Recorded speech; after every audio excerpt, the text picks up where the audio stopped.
ఈరోజు మన శ్రీ గురు టీవీ ఆలయ దర్శినిలో భాగంగా భారతదేశంలోనే మొట్టమొదటి శివాలయంగా పురావస్తు శాఖ వారిచే గుర్తింపబడి భక్తులను అనుగ్రహిస్తున్న ఆనందవల్లి సమేత శ్రీ పరశురామేశ్వర స్వామివారి దేవస్థానం గుడిమల్లం గురించి తెలుసుకుందాం.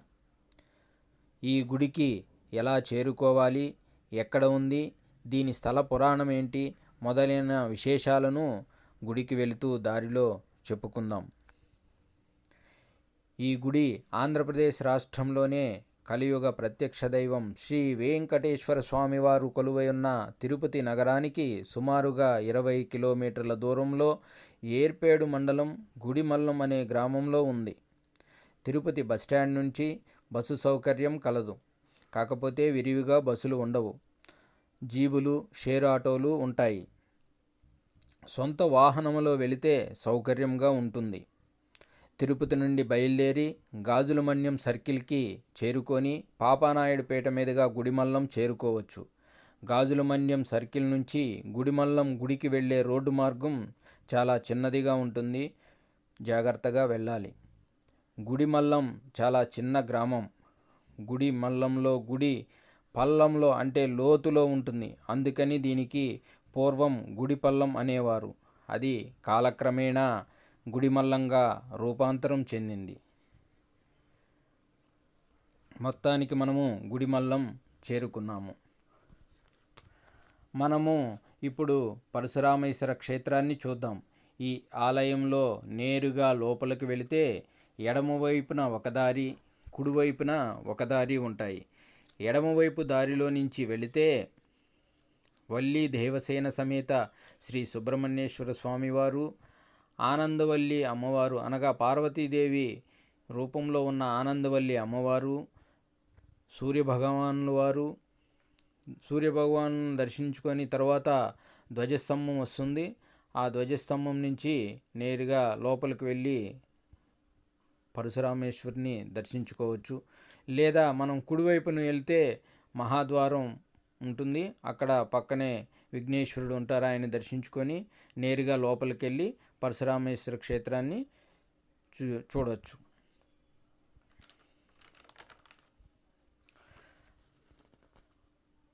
స్వామి వారిలో త్రిమూర్తులు కొలువై ఉంటారు. క్రింద రాక్షస అవతారంలో బ్రహ్మ, మధ్యలో పరశురామ అవతారంలో విష్ణువు, పైన మానవుని లింగాకరంలో శివుడు ఉంటారు. స్వామివారి స్వయంభూ 2600 సంవత్సరముల నాటి అతి పురాతనమైనటువంటి దేవాలయం ఇది. చోళ పల్లవ రాజుల కాలంలో నిర్మించినది ఈ ఆలయం. ఇక్కడ కొలువై ఉన్న శివలింగం నవపాషాణలింగం అంటే 9 రకాల విష పదార్థాలతో ఉన్న శివలింగం. అందుకే ఈ లింగం గోధుమ రంగులో ఉంటుంది. గర్భాలయ నిర్మాణం శివలింగాకృతిగాను, గోపురం గజపుష్ట ఆకారంగాను అనగా ఏనుగు కూర్చున్నప్పుడు వెనుక భాగం ఏ ఆకారం అయితే ఉంటుందో అలా ఉంటుంది.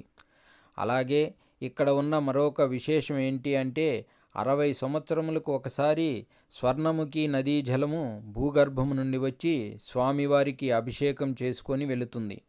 2005లో ఇలా అభిషేకం జరిగింది. 1945లో ఒకసారి జరిగింది. మరలా మనము అభిషేకం చూడాలనుకుంటే 2065 వరకు 2065లో మళ్ళీ స్వర్ణముఖి నదీ జలం వచ్చి స్వామివారిని అభిషేకం చేసుకొని పోతుంది. మరియు సంవత్సరానికి ఒక్కసారి సూర్యకిరణాలు స్వామివారి పాదాలను తాకుతాయి. ఉత్తరాయణం నుండి దక్షిణాయనానికి మారే దిశలో జూలై నెలలో సూర్యకిరణాలు మూల విరాట్ను తాకుతాయి. ఇక్కడ శివలింగంలో పరశురాముడు, ఈశ్వరుడు కలిసి ఉన్నారు కనుక ఈ ఆలయము పరశురామేశ్వర ఆలయంగా పిలుస్తారు.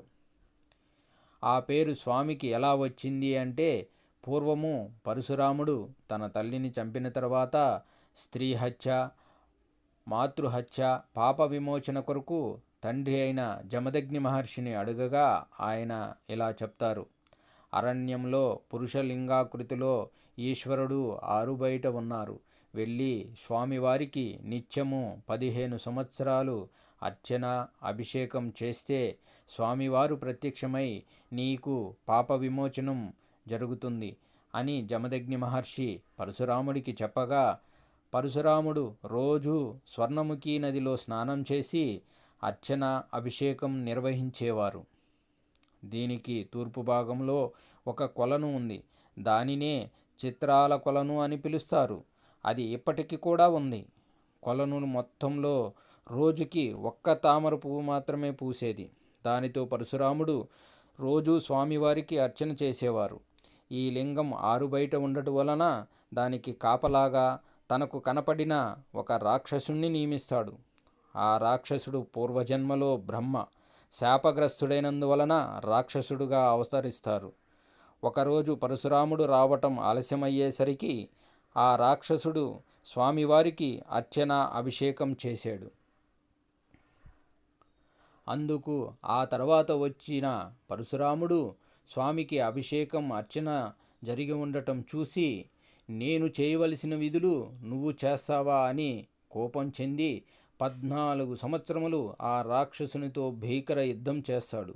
అందువలన స్వామివారు ఉన్న ప్రదేశం వాళ్ళు చేసిన భీకర యుద్ధానికి భూమట్టానికి 6 అడుగుల లోపల వెళుతుంది. అందుకే స్వామివారు పల్లంలో ఉంటారు. ఆ రాక్షసుని ఎలా అయినా చంపాలి అనే కారణంతో పరశురాముడు రాక్షసుని భుజాలపై నిలబడతాడు. పరశురాముని బరువుని మోయలేక ఆ రాక్షసుడు శివుడిని ప్రార్థింపగా శివుడు ప్రత్యక్షమై పరశురాముణ్ణి శాంతింపజేసి ఇద్దరినీ తనలో ఐక్యం చేసుకుంటాడు.